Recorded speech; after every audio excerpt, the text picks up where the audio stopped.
বর্ষাকালে নিশ্চয়ই তোমরাও আমার মতো হেয়ার ফলে ভুগছো, তাহলে এই রেমেডিটা কিন্তু তোমাদের জন্যই। এর জন্য লাগবে 1 কাপ চাল, ভালো করে ধুয়ে জল ঝাড়িয়ে আবারও জল ঢেলে সারা রাত ভিজিয়ে রেখে দিলেই ফার্মেন্টেড রাইস ওয়াটার তৈরি হয়ে যাবে। আর এর সাথে লাগবে কালো জিরে, মেথি, 1 ইঞ্চি আদা, 3 থেকে 4 টুকরো লবঙ্গ, রোজমেরি আর কারি পাতা। আমি এখানে রোজমেরি আর কারি লিভস পাউডার ইউজ করেছিলাম, তোমরা চাইলে গোটা পাতাও দিতে পারো, তবে আলপস গুডনেসের এই পাউডারটা ভীষণভাবে ভালো। এবার রেমেডিতে আসা যাক। ফার্মেন্টেড রাইস ওয়াটার দিয়ে সমস্ত ইনগ্রেডিয়েন্টসগুলো দিয়ে দেবো আর অল্প আঁচে ধীরে ধীরে 10 মিনিট মতো ফুটিয়ে নিতে হবে, যতক্ষণ না সমস্ত ইনগ্রেডিয়েন্ট একেবারে নিচে থিতিয়ে পড়ছে। রেমেডিতে ইউজ করা কোনো ইনগ্রেডিয়েন্টসই কিন্তু নষ্ট হবে না, প্রত্যেকটা জিনিস কাজে লাগবে।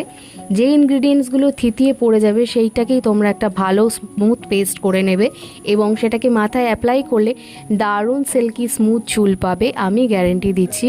আর অনেক হেয়ার ফল কমে যাবে। আর সত্যি কথা বলতে গেলে এই স্প্রেটা কিন্তু কন্টিনিউ 1 মাস ইউজ করে যেতেই হবে। যদি মনে করো কেউ 2 দিন ব্যবহার করে আমার হেয়ার ফল একদম জাদুর মতো কমে যাবে, তাহলে কিন্তু খুব ভুল ধারণা তোমাদের।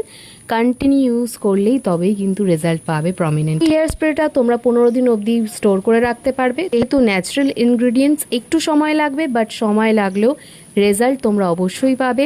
অবশ্যই ট্রাই করে জানিও কিন্তু তোমরা। চলো টাটা।